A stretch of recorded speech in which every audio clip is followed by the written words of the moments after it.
right. Well, thank you so much for having me, and I'm really excited to be here. I am a native Pennsylvanian, so it's great to be able to share this with you guys tonight. And I'm really, I'd love to see the exhibit. I don't know if I'll be able to make my way to see it or not before it closes, but it sounds fantastic. So I'm going to go ahead and share my screen, and hopefully this works. We tried it earlier.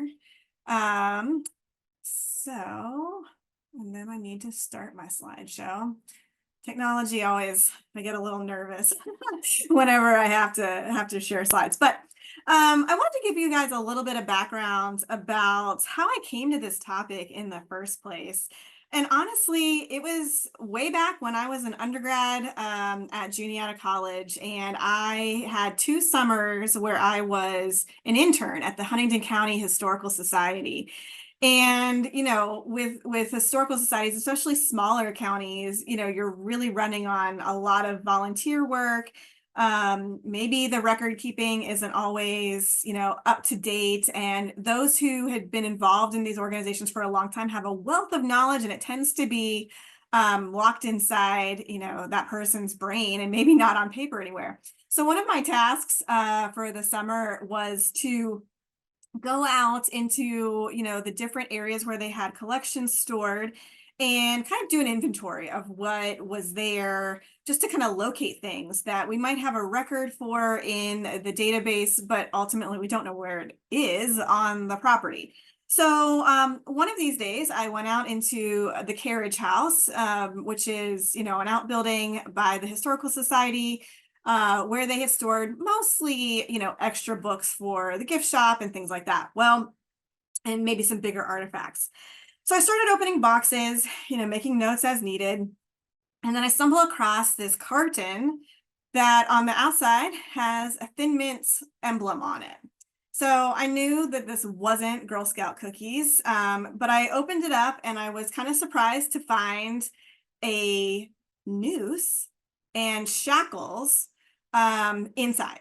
All right. And so on top of these grisly items, you could very clearly see the rope and the handcuffs. And, this note says these were from the last hanging in Huntington County of the 1930s. And so I'm sitting out in this carriage house as an undergrad history major, really thinking about, these items in this box. Why are they here? Why are they in a Thin Mints box? What's the value of keeping these items? Whose story do they tell? And so it really kind of spurred me on to study capital punishment and social issues in the antebellum period in my county for my senior thesis. And then when I got to graduate school, I really, started realizing that we have a lot of stories about men. And I knew from my home county that there was at least one woman who had committed a murder and was sentenced to hang. We don't have records that she actually was executed. But I thought, okay, women are committing these crimes. They're committing all sorts of different crimes. And where are their stories?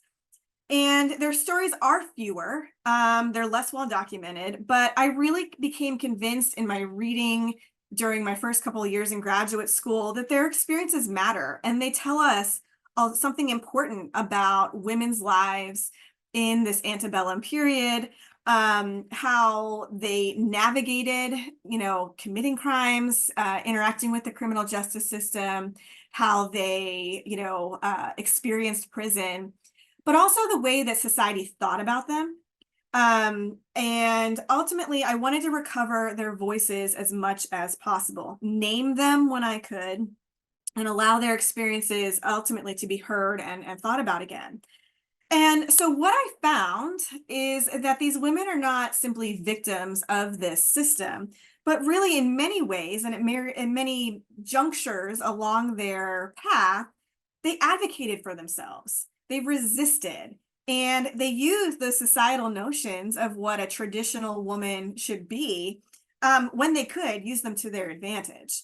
And so what I saw here is that women were really active participants in shaping their narratives, and they tell us some really interesting things about being a woman in the first half of the 19th century. So I want to dive into these records tonight. I'm going to start with looking at some general trends of Lancaster County and the women who committed crimes in Lancaster County, and then go into some specific cases. As I was thinking about southeastern Pennsylvania and looking at all my materials, I thought, oh my gosh, I have to really limit myself here because this could go on forever. So really, I focus mostly on Lancaster for this evening and a little bit in Cumberland County as well.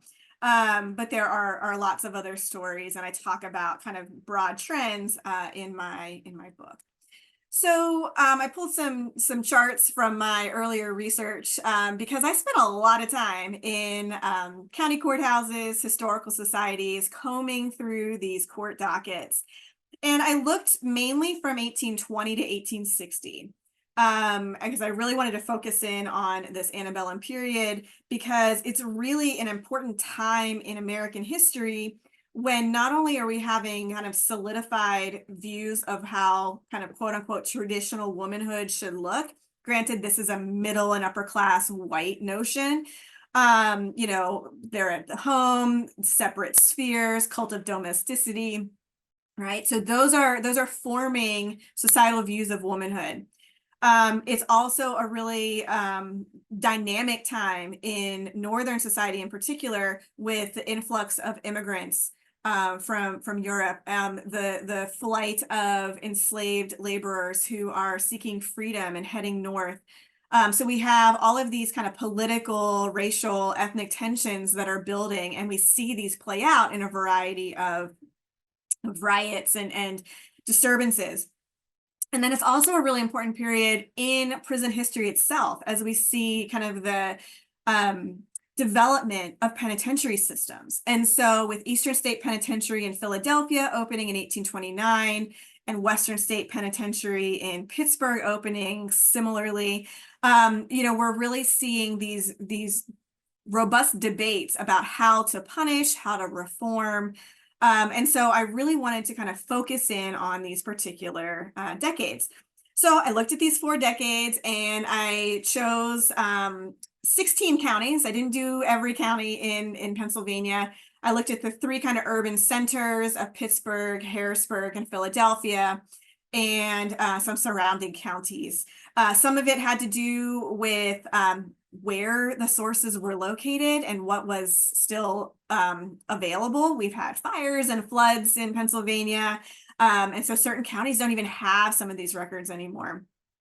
And so I gathered over 6,000 cases of women across Pennsylvania who committed crimes or were at least brought into court, you know, for a whole host of things. All right. And so as I was combing through all of this data, and I always kind of loved math and some statistics, so it certainly played a role in my research. I started to categorize.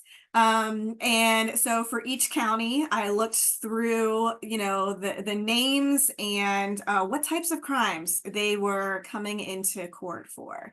And so you see here, I've got these 3 categories: moral and petty offenses. These are things, and I'll go into a little bit more detail, but more about behavior, policing, public disturbances, drunkenness in public, sometimes adultery, fornication, those kinds of things. So we have these, and that tends to make up a big portion of the crimes that we see women being kind of arrested for. Property crimes, so larceny, theft, you know, pickpocketing, that was big in the cities, and then violent crime. And violent crime is kind of skewed as well. It looks like there's a lot here, you know, from this particular chart, but a lot of those cases are going to be assault and battery. So we don't have a lot of these really high profile kind of murder and infanticide cases. Those are very few and far between. But what we do see from this ultimately is that women are certainly, you know, committing crimes. They are asserting themselves in different ways. All right. And so, you know, I think with Lancaster County, we see some of the statewide trends with the breakdown here.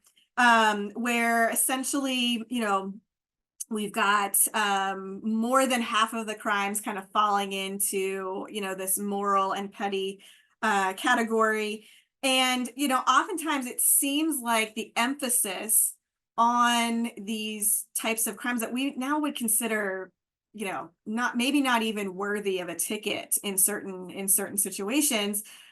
This really demonstrates that these communities were policing behavior, right? They wanted to strengthen society.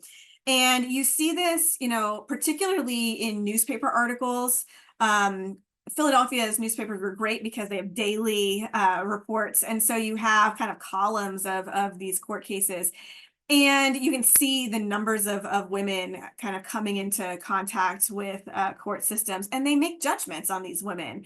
If they're out in public being vagrants or something, these women are not, seen as victims of, being unhoused or, what caused them to be loitering on the streets. It was, a more condescending judgment. And so I think there's a lot of emphasis on kind of strengthening society, policing behavior. And we see this not only in those newspaper articles, but through what particular counties are arresting women for. The other thing to think about, especially in some of these southeastern counties in particular, I saw a lot more moral and petty offenses being adjudicated in the court system. And when I looked back at, kind of the colonial period for some context, there was a lot more kind of moral policing that's happening in the colonial period. There's more concern about children being put onto the county's welfare and things like that. So they police women's behavior, right, to avoid having more wards of the county. And so, I think some of the antebellum cases that I was looking at might have been kind of holdovers from laws that were still on the books from the colonial period, but also, what does it tell us about the communities and what they value and what they want to, arrest these women for, right? So looking specifically kind of at the breakdown again, for Lancaster County, this is very similar for many of the other counties. For example, most of the counties that I looked at, between 1/3 and 1/2 of all crimes are moral and petty. And so ultimately, the average is about 38%. And so Lancaster might be a little higher than the average, but they're right in that same range. They are certainly not an outlier in any case. And so, you can see also the breakdown of the other two particular types of crime. So as I said, you've got this kind of mishmash, right, of different offenses that these women were arrested for. And, these are, again, kind of the easy categories to put them in. There certainly were a fair number of different alcohol-related offenses that were put forth. So selling liquor on a Sunday, or operating a tippling house, or drunken disorderly, which could be categorized in disorderly conduct offenses. So there's a lot kind of going on here. I included the property crimes here, but you can kind of see this breakdown. Now, for Lancaster County, that moral implication of kind of sexual crimes, so adultery, fornication, and bastardy, much smaller in terms of the crimes that women were being arrested for by this point in the county's history. Okay, so just to kind of put this in perspective, then for the broader other cases that I looked at in other counties. So to think a little bit about kind of my process here, we got Philadelphia, Dauphin County, and Allegheny as the kind of urban centers. And then, I liked the outliers around these particular counties. And I wanted, there was certainly a gap in the center part of the state. So used my home county because I knew that they had access to docket or court dockets. And then I picked a couple counties further to the north. The north was more consistently less populated, right? So, people settle in Philadelphia, they move directly west across the state and then up north. So we had a lot more access to the period of records that I was looking for in these southern counties. But Erie and Luzerne County certainly provided kind of that northern perspective. And had I had a lot more time and a lot more graduate funding, I would have loved to have done a more thorough approach here. But you can see that Lancaster is, certainly on par with some of the other southeastern counties in terms of the moral and petty crimes, right? Particularly York and Adams County as well. Property crimes tells a little bit of a different story. Some of I think what's interesting is that you see in certain counties, the emphasis that had been on the moral and petty crimes tend to be, showing up in the lack of property crimes. And so Adams and York County may have been more interested, for example, in policing women's behavior than they were concerned with property crime that women were committing. Or, frankly, it could be that women aren't committing these property crimes as much, and they are, doing more behavioral things that's what was getting their attention of law enforcement. And then in terms of violent crime, again, the counties tend to be, it's interesting in certain settings that in some of the more rural ones, like Huntington County, we had a higher percentage of women committing violent crimes than maybe some other counties. And I don't know, why that might be. Again, they're going to be mostly assault and batteries. But it was interesting to me that maybe in some of these more rural outskirts that we have higher violent crime, there wasn't really a rhyme or reason as to what was going on there.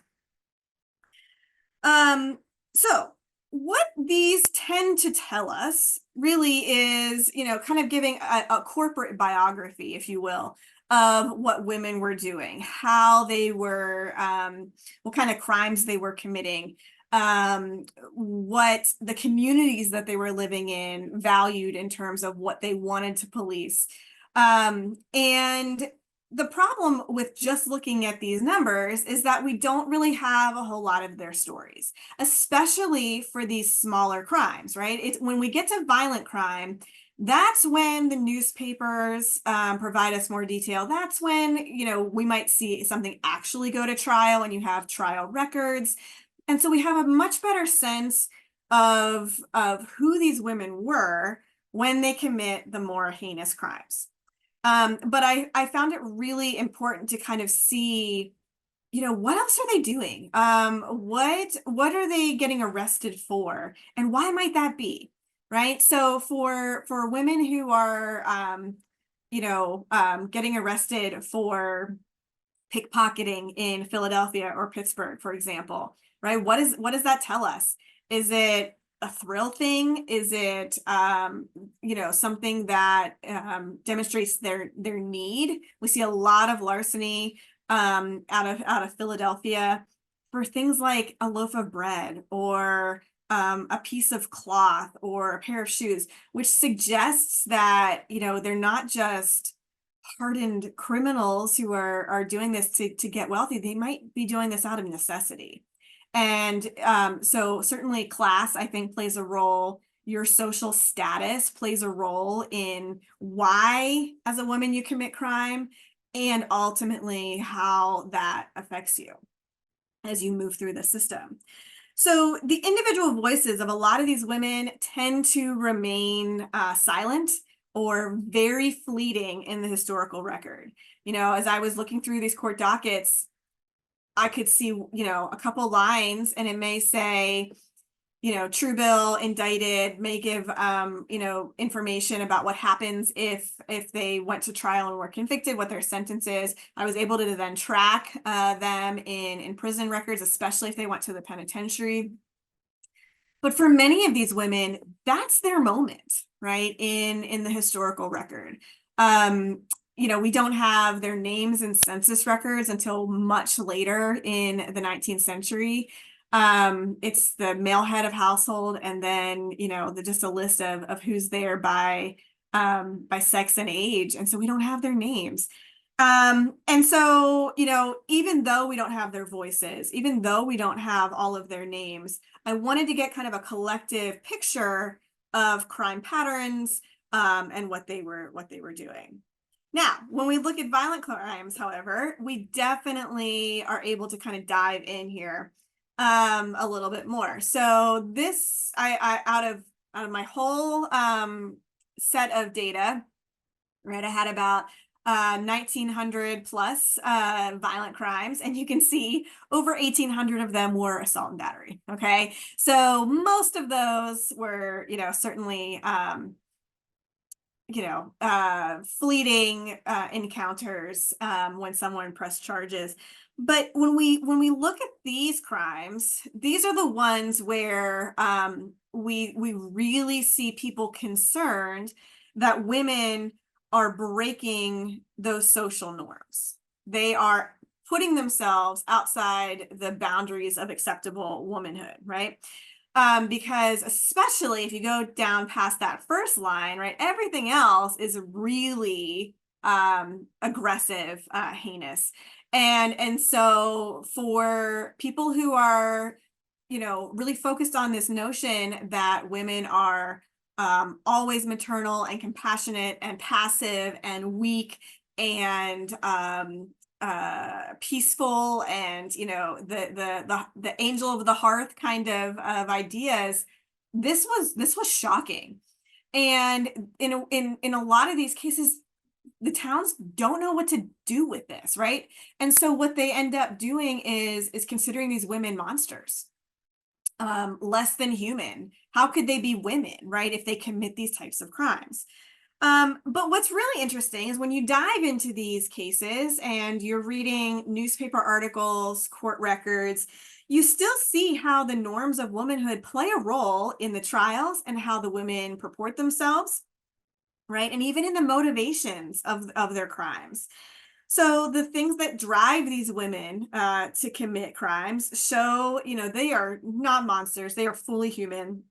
They are showing their characteristics, their propensities as women. And so what you end up with is kind of this push-pull effect where you have, women breaking the mold of acceptable womanhood by their actions, but they're also then still bound by it in the way that society and the courts ultimately treat them. So there's kind of a double standard here at play where, for these women, their womanhood is questioned. And had a profound influence on whether the woman was acquitted or convicted. And so, I'll talk specifically here about infanticide and murder before I move into looking at some political crimes.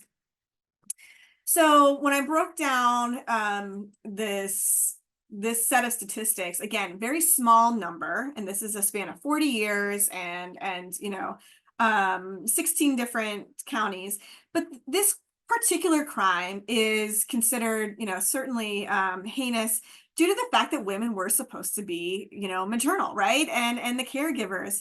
And so a woman who killed her child was just so far beyond comprehension that it was mind-boggling to a lot of people. The other layer to this is that many of these women who committed these crimes remained anonymous. And so, you might find a baby's body, and that's the evidence that a crime happened, but you might not know whose child it was, right? And so, for some of these towns that find a body of a baby, they know that someone, nearby has committed this crime, but they don't know who it is. And so there's this kind of ongoing fear of like someone's in our midst who would do something so horrible, which then kind of feeds into this idea that these women are ultimately monsters. So one of the cases that I came across was out of Carlisle, Pennsylvania. And I came across her story in a newspaper. And the newspaper reported, quote, a colored woman, a resident at the poorhouse, right? She gave birth to a child and, quote, adopted the cruel and inhuman resolution of destroying its existence. That terminology is really common, okay? The mother cuts the child's throat, places the dead infant in an outhouse. She confesses to the crime, as the newspaper article continues, and she says that, tells authorities that the father of the child, who was also in the poorhouse, told her to kill the baby. And so the motivations for this particular, and I don't have her name, and so again, it's this woman who we know she was in the poorhouse, and that's about it, right? But her experience and her confession to authorities tell us ultimately about necessity and pressures that she and her partner were under.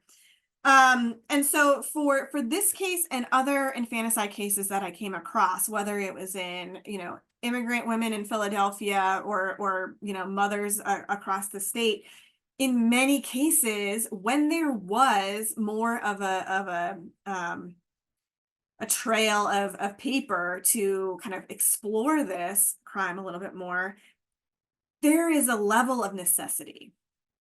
For this woman, she's impoverished, right? She's in a county house, right? For those who are in debt and impoverished. So could she care for a child, right? Would they have had the money to care for this child? And so when you're looking at their stories, and kind of stepping back from the fact that they killed their child, right, which is awful, but the motivations tell that it's a much more complicated situation, right? And it could be, that these mothers felt that the best thing that they could do, maybe the most maternal thing they could do, was not let their baby suffer, right? And so we see this a lot with those in the working classes. There are accounts of immigrant women working who basically say, I'm going to lose my job if I get found that I have a baby. And so they're looking at being out of work, an unwed mother with a child, or holding on to a job and not having a child. So, I mean, there's really difficult things that these women are dealing with. Now, these women are probably not looking at their criminal acts as a challenge to social norms or the economic system that they're facing. But the fact that, some of these women, and we see this actually in the South too, where enslaved women will sometimes commit infanticide to stop their children from experiencing slavery, right? That these choices made by these women are, a protective choice for their children. They are resisting continuing the cycle of poverty, or in the South, the cycle of enslavement. And so, thinking about these particular types of crimes, and juries had a hard time convicting, right? You could see through even some changes in the Pennsylvania law towards infanticide. You can see here where certain things are easier maybe to indict for, like concealing the death of an illegitimate child, right? That might be easier to convict for than it would be to convict someone of actually killing the child. So, while we don't have to, condone their actions, I think when you look into these women's stories, we see more compassion and maybe understanding for the situation that this woman in Carlisle and the other women find themselves in. They don't have a lot of flexibility, whether it's because of their race, because of their socioeconomic class, because of their marital status. And so, you see them navigating all of these things that perhaps have kept them from, achieving that kind of notion of traditional womanhood. And so, in some of these ways, they're committing these crimes as out of necessity and frankly some desperation for what they find themselves in. So, I mentioned that infanticide, crimes against children certainly make up a small portion of the violent crimes, and so does murder.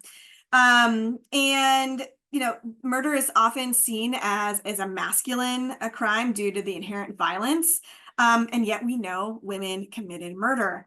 And so when examining the women who commit murder in Pennsylvania in my cases, three main motivations became apparent. The factors that provoked women to commit murder included marriage issues, monetary necessity, and rage and jealousy.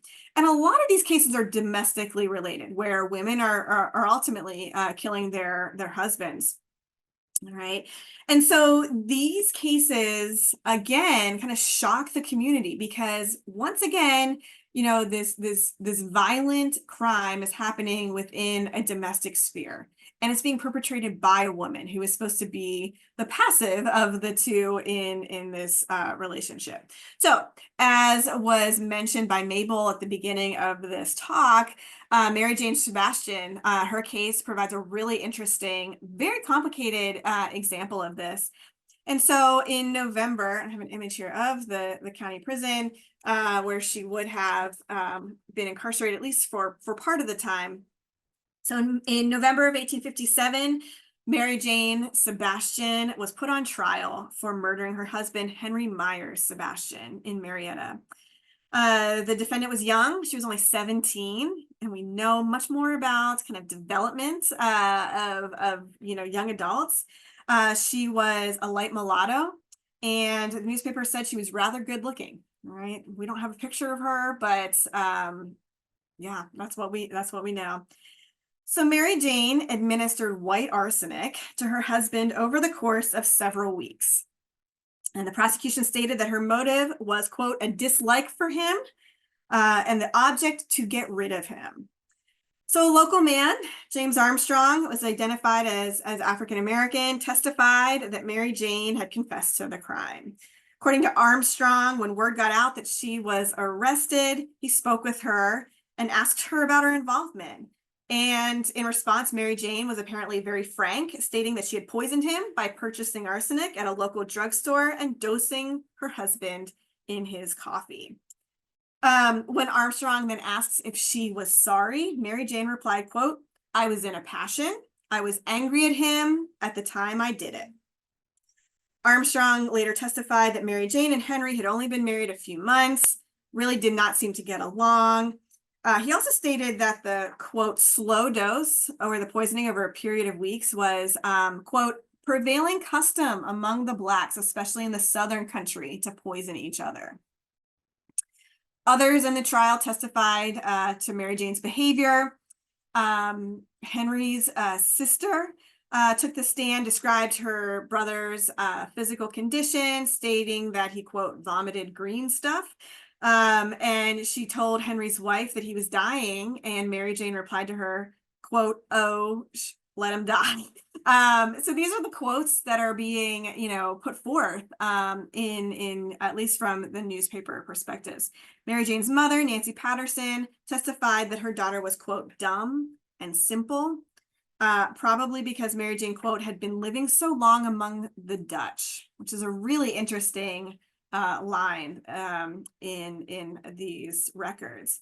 Physicians also took the stand to discuss her mental status. At the time of the trial, Mary Jane was pregnant. And so a couple doctors, Dr. Grove and Armour, testified that sometimes women have monomania when they are pregnant, a lapse in sanity. And they, talk about in this case of other examples when women killed their husbands while they were pregnant. Um, and they're also said that in these types of cases, sometimes these mothers also committed infanticide. So the defense tried to paint Mary Jane and establish that she suffered from this type of monomania, which caused her to kill her husband. The prosecution declared that, quote, the monomania alleged was not insanity of the mind, but insanity of the heart, human depravity. And that idea of human depravity is a phrase that plays out in a lot of different murder cases when women are the perpetrators. And the fact that she, admits, at least in these early conversations, that she wanted rid of her husband and didn't seem to have compassion for him when he was ill, result in this first trial of her being convicted of first-degree murder and sentenced to hang. While the verdict and sentence were read, according to the newspapers, the defendant betrayed no emotion, being, quote, the only unconcerned person in the room. And that is a really interesting piece as well. When women did not become emotional at being told they are sentenced to die, that was seen as, again, breaking all sorts of norms of womanhood, right? Women are supposed to be hysterical and emotional and all of this. And Mary Jane did not seem concerned. Now, her ordeal is not over, however. A year later, she's tried again. During her second trial, many people testified to Mary Jane's mental instability, stating that she was, quote, soft since childhood and, quote, not got right wit. And so Mary Jane in this second trial was found not guilty on reason of insanity and was sent to prison to await removal to a local almshouse or hospital. So, thinking about the case itself lends itself to a lot of questions about Mary Jane Sebastian, her role in this community, her role in the death of her husband. While Sebastian may not have portrayed herself necessarily as a sympathetic defendant, especially in that first trial, she also didn't take the stand, so we don't have her voice. Right? Witnesses use their observations of her mental status to keep her out of prison. The defense of insanity or a brief mental incapacitation provided enough sway in that second trial to allow Mary Jane from being cast to the public and the jury ultimately as one of these monsters, even though that's what the prosecution was working to portray her as. So, she's ultimately saved from a death sentence to receive, treatment at a hospital or living at an almshouse. So several other factors may have led to this outcome for Sebastian. I think the fact that it happened in a small town certainly plays a role. It's likely, that many people associated with the trial know each other, maybe knew the defendant or the victim or both. And this intimate knowledge in a small town can go either way in many cases, but it really does shape the way the community reacts to the proceedings. They had background knowledge of her upbringing and, more of a longer line of behavior trends. Okay. You have several people testifying to her mental incapacities and, spoke to the fact that their relationship was maybe pretty volatile. The other thing to consider is that, Mary Jane represents a minority population with her description as a light mulatto. And, in a period when racial tension is at an all-time high, as we're moving closer and closer to the Civil War, it may have been even more important for the defense to paint her as a sympathetic individual. So, this causes me to then think about what are the experiences of Black women in the North in this time period, right? I mean, we read a lot about enslaved women in the South. And, for Black women in the North, it's not an easy existence there either. The mechanisms of legal and criminal codes were set in place to control and limit the upward mobility of free Blacks. So Black women then Not only are they, faced with a patriarchal society, but they're also faced with a white normative society. And so really for a lot of Black women, Mary Jane included, that ability to reach that acceptable womanhood may not actually be, possible, right? And so she has even more limitations in how she portrays herself, and ultimately is able to navigate this system.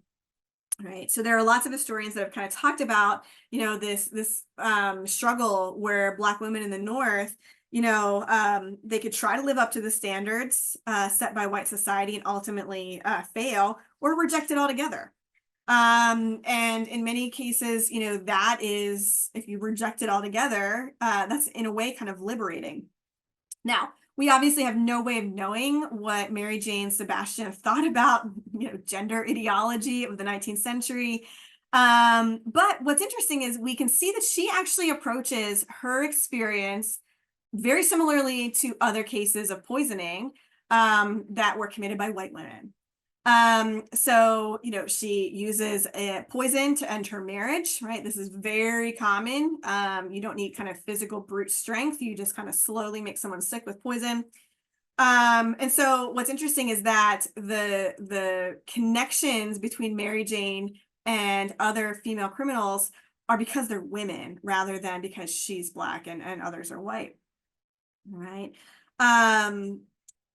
And so, we ultimately are also seeing the fact that, what are the views of pregnancy, during this time period? There's not a whole lot of understanding about the psychology at this point in the 19th century. It was easy to say, well, we know today, right? Hormones are all over the place in pregnancy. And so, they just simply determined that pregnancy, sometimes women had bouts of insanity, right? These bouts of monomania. Okay.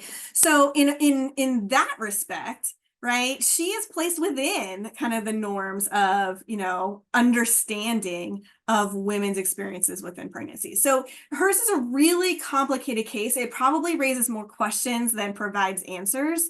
But it causes us, I think, to think about, conceptions of race, our understandings of pregnancy and psychology, understandings of class, and the ways in which her case illuminates a lot of these different layers that many other women are also facing.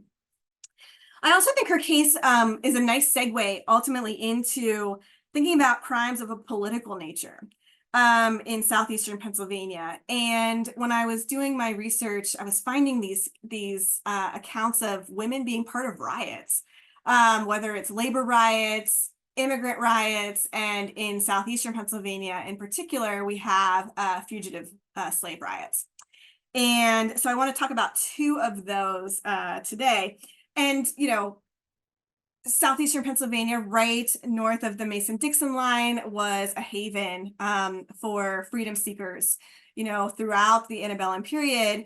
And the situation becomes, much more heightened as, again, we come closer and closer to the Civil War. We were seeing an increase. If you look at population records, you see an increase in free Black populations along kind of that Mason-Dixon line.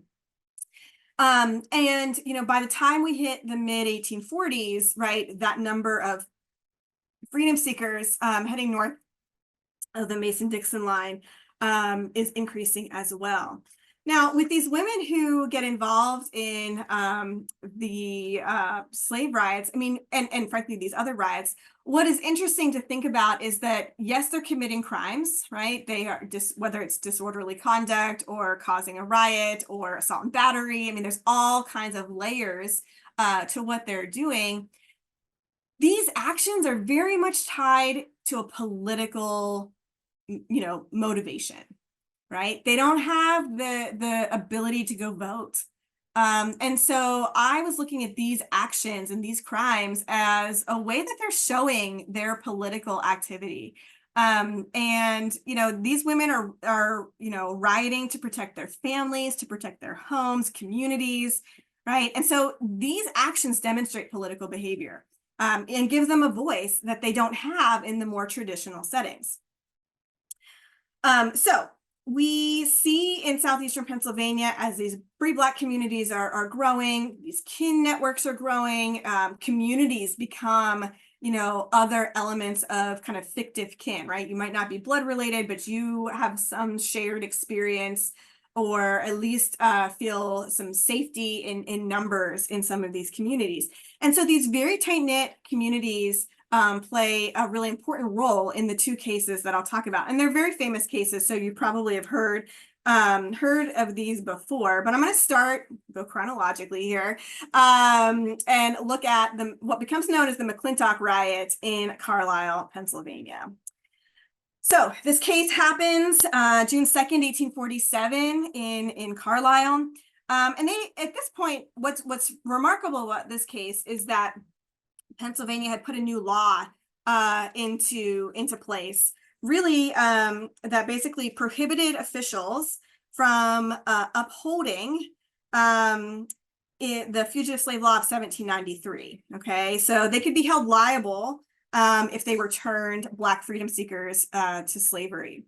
And so this act is meant to, prohibit fraudulent kidnapping, keep the public peace, and also limit the powers of the local judiciary. So remember, this is before the Fugitive Slave Act of 1850, right? The one of 1793 basically says similar things, but there were a lot more loopholes, and Pennsylvania exploited those loopholes in a variety of ways with different state laws. So June 2nd, 1847, three freedom seekers, Lloyd Brown, his 10-year-old daughter Anne, and Hester, a woman known to be married to a free Black man in Carlisle, escaped from Hagerstown, Maryland. They were all captured near Shippensburg, Pennsylvania, and transported to Carlisle, where the enslavers showed proof of ownership. And the enslavers were issued a certificate giving them legal custody of these three freedom seekers.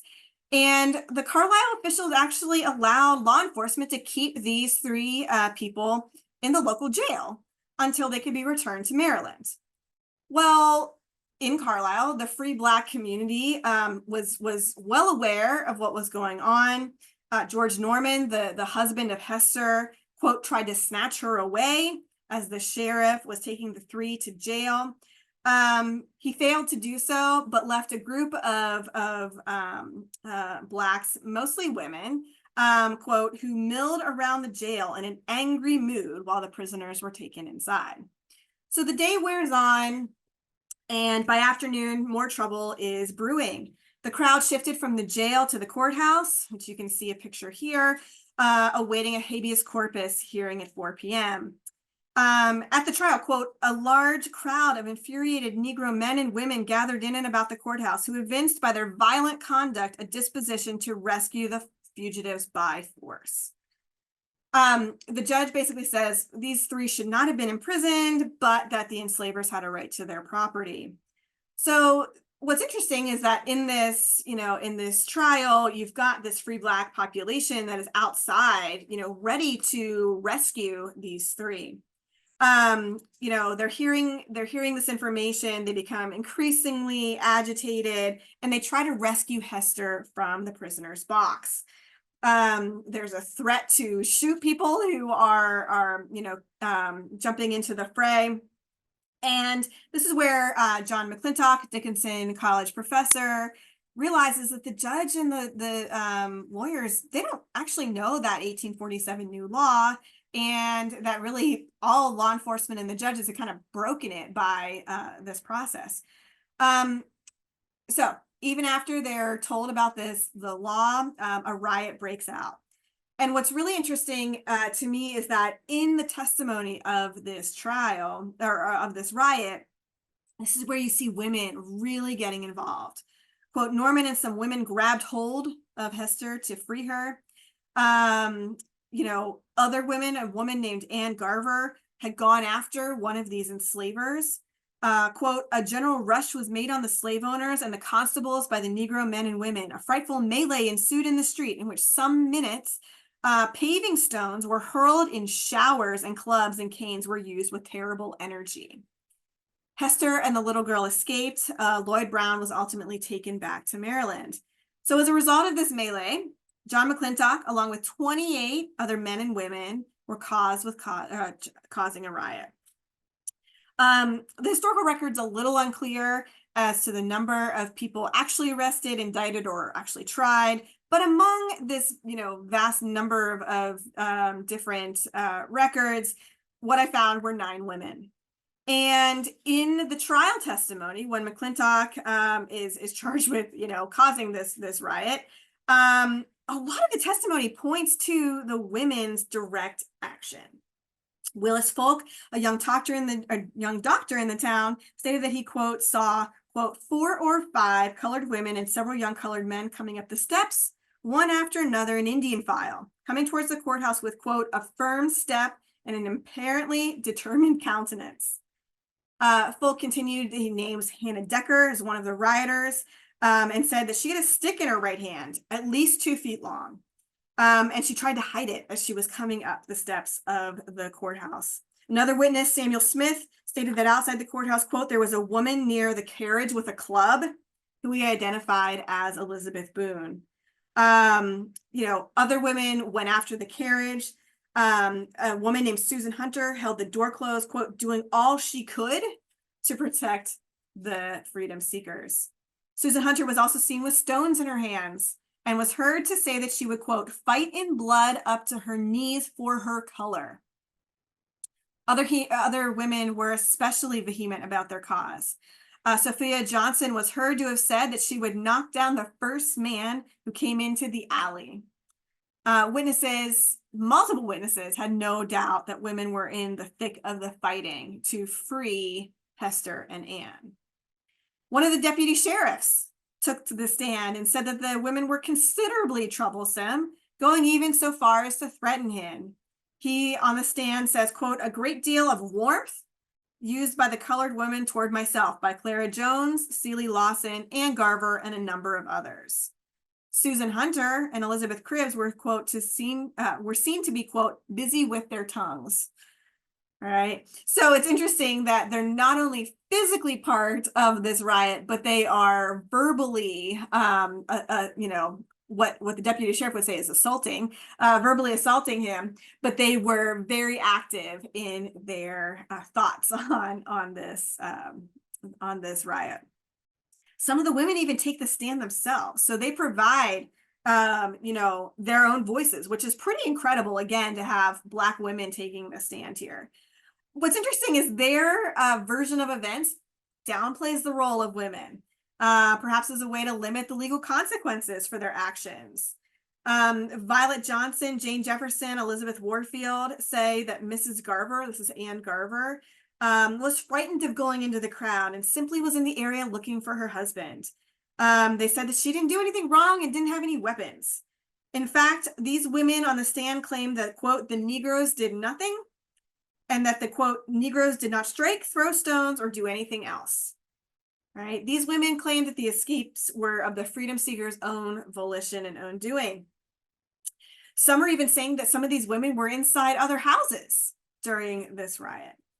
So it is possible that these women get on the stand and are downplaying the actions to protect their neighbors and friends, particularly the women who are on trial.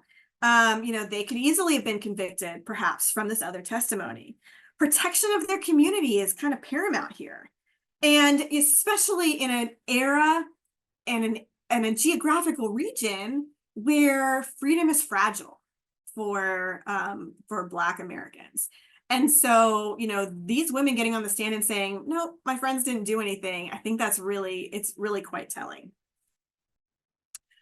So ultimately, none of the women were convicted. They play a significant role here in this. And then the more famous story is the Christiana riot of Lancaster County. This is obviously it's very well known in terms of action happening after the fugitive slave law. takes place in 1850. But ultimately, it also tells us a lot that women, again, were involved in protecting their families and their communities. So we know that, 4 Maryland enslaved laborers made their way to Christiana. Out of Maryland. They had been enslaved by Edward Gorsuch. And after the new law comes into effect, Gorsuch and a posse come after, as is made legal through this law, and they head north. And again, just like, in Carlisle, you have a very robust free Black community in Christiana, led kind of informally by William Parker. And his house, you can see an image here, was really becoming kind of a community center, but also in this case, kind of a fortress against these enslavers. On September 11th, 1851, the fighting began with those who were being tracked, also in the house with William Parker and his wife and a few others. They tell the slave catchers to go away, otherwise, what they couldn't be responsible ultimately for what happened, and fighting breaks out. Women are involved in these events. Eliza Parker blows a horn out the window to summon support, and the community arrives. Hannah Pinckney, Eliza's sister, was in the house too, and wants the people of the house to surrender. She's worried about what's happening. Maybe they'd be outnumbered, and so Eliza turns to her sister, quote, seizes a corn cutter and declared that she would cut off the head of the first one who should attempt to give up. These are strong words, kind of in the height of adrenaline in this battle here. Hannah's cautious. Eliza is not. She is ready to resist the slave catchers and protect their family and home. These women help lead in the resistance against Gorsuch and his agents. People in the community arrive to help. They carry stones, canes, any implement that could help them ward off these slave catchers. At the end of the fighting, Gorsuch himself lays dead. His son and nephew are badly wounded. Other white fighters had retreated back home. And Isaiah Clarkson, one of the African Americans who responded to Eliza Parker's horn call, says, quote, infuriated women, forgetful of all humane instincts, go after Gorsuch, quote, with corn cutters and scythe blades, hack the bleeding and lifeless body as it lay in the garden walk. Parker also notes later in his autobiography, quote, that the women put an end to him after the battle was over. Doesn't go into more information, but what we see here is that women are active, militant participants. And once they knew they had a death on their hands, people flee, right? Parker heads to Canada. Eliza Parker stays behind, goes into hiding. 30 people, were arrested for the murder and riot of Edward Gorsuch. Many were Black men, several white men as well, and 6 Black women: Elizabeth Mosey, Susan Clark, Tamsie Brown, Eliza Parker, and Hannah Pinckney were arrested. Some of those prisoners who were charged, they end up being put in Moyamensing Prison, which is Philadelphia County Prison, and then some in Lancaster County Jail as well. Locals are questioned about what is going on here. And, once again, we see kind of a downplaying of the women's actions. Ultimately, the women are let go. They're discharged before any trial takes place. Eliza Parker heads to Canada. And, there's a real question as to why, they weren't put on trial. It seems clear from multiple witnesses that they were active in this and that they may have, murdered Edward Gorsuch themselves. It's, after seeing what happened in Carlisle, the prosecutors may have decided it might not be worth it to put these women on trial. They go after Kastner Hanway for treason, and they're not able to convict him of treason either. So, what we're seeing in this case is that these women, Eliza Parker in particular, they participate in violence on their own will, but they openly defy the law because the Fugitive Slave Act prohibited anyone from aiding freedom seekers. And while the women's voices remain relatively silent in this particular case, their actions show their sentiment on slavery, the sentiments on the rights that they believe that they should have as free Blacks in a free state. What is demonstrated in these events at Christiana and Carlisle is not only that Black protest is growing, but Black women are taking a central and active role. They are aware of the limitations of the laws protecting themselves and loved ones, and they challenge those with violence. They are soldiers, right, on the front lines of the fight for abolition. All right. We also see the strong community bonds of these women and this larger community. These women are part of that, right? They are vital players in both in Carlisle and in Christiana.